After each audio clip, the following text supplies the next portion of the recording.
नमस्कार, मेरा नाम डॉक्टर मंगेश कामत है करके। मैं हीलियस कैंसर और हेमेटोलॉजी क्लिनिक्स बैंगलोर में consultant medical oncologist, haemato oncologist और बोन मैरो ट्रांसप्लांट फिजिशियन के तौर पे प्रैक्टिस कर रहा हूँ। हीलियस क्लिनिक्स हमने क्यों एस्टैब्लिश किया है? बेसिकली हमारे देश में जब से कोरोना वायरस का पैंडेमिक शुरू हुआ, तब से बहुत पेशेंट्स को कैंसर ट्रीटमेंट लेने के लिए तकलीफ़ हो रही थी, क्योंकि वो सोच रहे थे कि अगर हम लोग हॉस्पिटल जाएँगे कैंसर ट्रीटमेंट लेने के लिए, शायद हमें कोरोना इन्फेक्शन हो जाएगा और उसके वजह से हमारी मौत हो जाएगी। इस भय के कारण बहुत लोग कैंसर ट्रीटमेंट नहीं ले रहे थे और उसके वजह से जो अर्ली स्टेज कैंसर में डायग्नोस हुए थे, उन्होंने ट्रीटमेंट नहीं लेने के कारण उनका कैंसर लेट स्टेज में लेकर के हमारे जैसे मेडिकल ऑन्कोलॉजिस्ट के पास कंसल्ट करना शुरू कर दिया। ये बहुत दुख की बात थी मुझे, क्योंकि एक मेडिकल ऑन्कोलॉजिस्ट के तौर पे एक कैंसर पेशेंट को अगर हम क्यूर कर पाते हैं, तो हमें बहुत खुशी होती है, क्योंकि लोगों के मन में बहुत भय होता है कि अगर मुझे कैंसर हुआ तो मेरा कैंसर का क्यूर होना नामुमकिन है करके। और अर्ली स्टेज में जब कैंसर मेरे जैसे ऑन्कोलॉजिस्ट के पास आता है, तो हम एक चैलेंज के तौर पे लेते हैं कि कैंसर को क्यूर कर दे और इस पेशेंट को नॉर्मल कर दे, जिसके बाद पेशेंट एक नॉर्मल ज़िंदगी जी पाए। और जब ऐसा होता है तो हमारी खुशी का कोई लिमिट नहीं होता है।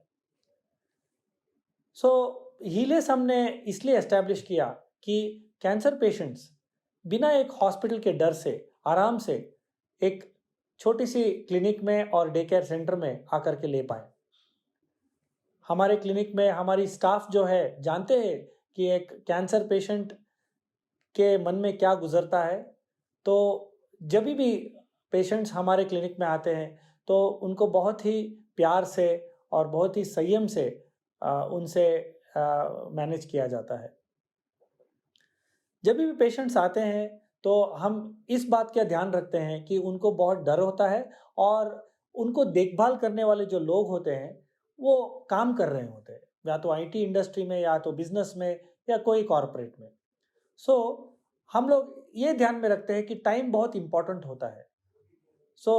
जब भी पेशेंट हमारे क्लिनिक में आते हैं और ट्रीटमेंट के लिए आते हैं, तो हम इमीडिएटली पेशेंट को अपना रूम दिखाते हैं। जैसे हम लोग फ्लाइट में चेक इन करते हैं, वैसे ही वो पेशेंट को अपना रूम ऑलरेडी अलॉट किया जा चुका होता है और पेशेंट को हम इमीडिएटली उनके रूम में जाके उनको कंफर्टेबल बनाते हैं। एक बार वो कंफर्टेबल हो जाए, तो हमारी स्टाफ नर्स इमीडिएटली जाकर के जो कीमोथेरेपी स्टार्ट करना होता है, उसकी जो प्रोसेस है शुरू कर देते हैं। बेसिकली हमारी एक प्रिंसिपल है और हमारी एक वर्किंग जो प्रोटोकॉल है वैसी है कि जब पेशेंट रूम में आ जाए, उसके 15 मिनट के अंदर कीमोथेरेपी या इम्यूनोथेरेपी या टारगेट थेरेपी स्टार्ट होनी चाहिए। जिनको ब्लड टेस्ट की ज़रूरत पड़ती है, उनका ब्लड सैंपल इमीडिएटली लिया जाता है और 15 से 20 मिनट तक हम जो इम्पोर्टेंट ब्लड टेस्ट की रिपोर्ट है, वो इश्यू कर देते हैं और इमीडिएटली हम लोग कीमोथेरेपी या टारगेट थेरेपी शुरू कर देते हैं। और कीमोथेरेपी जब खत्म हो जाएगा, वो टाइमिंग को ध्यान में रखते हुए, वो खत्म होने के एक आधे घंटे पहले उनका डिस्चार्ज समरी, उनका बिल और जो भी जो प्रोसेस होती है डिस्चार्ज के पहले, जैसे इंश्योरेंस की जो इंटीमेशन होती है, वो सब हम लोग उनके ट्रीटमेंट के खत्म होने के आधे घंटे के अंदर खत्म कर देते हैं। बेसिकली जो मैं समराइज़ कर लूँ, तो आपको महसूस ही नहीं होगा कि आपका ट्रीटमेंट या आपका जो स्टे है हमारे डे केयर सेंटर में डिले हो रहा है। और दूसरी बात ये है कि हम लोग ये ध्यान में रखते हैं कि एक जो एक्सपीरियंस होता है ट्रीटमेंट का, वो ट्रीटमेंट से ज़्यादा इम्पोर्टेंट कभी हो सकता है। तो जो भी पेशेंट को थोड़ा स्ट्रेस हो, तो हम लोग उनको ऑन्कोलॉजी काउंसलिंग, साइकोलॉजी काउंसलिंग करते रहते हैं। और जिनको थोड़ी-सी पीड़ा हो, जैसे बदन में दर्द हो या पाँव में दर्द हो, उनको हम लोग फिजियोथेरेपी देते हैं। सर्जरी के बाद अगर उनको कोई तकलीफ हुई हो तो हम लोग फिजियोथेरेपी या रिहैबिलिटेशन स्पेशलिस्ट का कंसल्टेशन दे करके रिहैबिलिटेशन ट्रीटमेंट देते हैं। और आप फूड के बारे में तो सोच ही नहीं सकते। वी मेक श्योर दैट जो सबसे हेल्दीएस्ट और टेस्टीएस्ट जो फूड आपको दे पाएंगे वो आपको देते हैं यहाँ पे। और मोस्ट इम्पॉर्टेंट जो चीज़ है आपको याद रखने के लिए ये है कि आपको यहाँ पे कंपैशन मतलब प्यार और पेशेंस हमारी स्टाफ से बिल्कुल मिलेगी।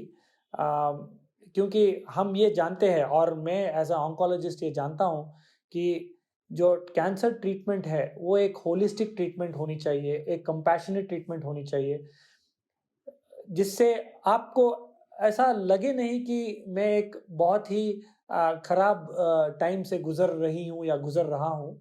आपको लगना चाहिए कि ये जो प्रोसेस है मुझे बहुत ही ज़्यादा कंफर्टेबल प्रोसेस में बनाया जा रहा है। Last but not the least, हमारे देश में सबको इंश्योरेंस नहीं होता है। बहुत लोग ऐसे होते हैं जो अपने जेब से कैंसर ट्रीटमेंट पाते हैं। तो हम इसको मद्देनज़र रखते हुए ये डेफिनेटली ट्राई करते हैं कि आपका जो ट्रीटमेंट का कॉस्ट है वो कम से कम कॉस्ट में किया जाए। डेफिनेटली मैं इतना तो कह पाऊँगा कि जो लेवल ऑफ सर्विस, जो लेवल ऑफ मेडिसिन्स और जो लेवल ऑफ केयर हम देते हैं, definitely Helios cancer and haematology clinics में आपको अफोर्डेबल केयर और इफ़ेक्टिव केयर मिलता है। एंड जब भी आपको हॉस्पिटल जाने की ज़रूरत हो, फॉर एग्जांपल रेडिएशन के लिए, हम ये कोशिश करते हैं कि आपको best of the best radiation therapy मिलेगा। और अगर आपको सर्जरी की ज़रूरत पड़ी या मेजर सर्जरी की ज़रूरत पड़े तो आपको best of the best centre में मिलेगा। सो मैं इस वीडियो से आपको ये बताना चाहता हूँ कि Helios cancer and haematology clinics make sure कि आपको the best of cancer care in the best of compassionate way provide किया जाए। और आपको ज़रूर खुशी होगी कि आपकी जो ट्रीटमेंट है is not only done by the best oncology team but by the best of the oncology support team. धन्यवाद।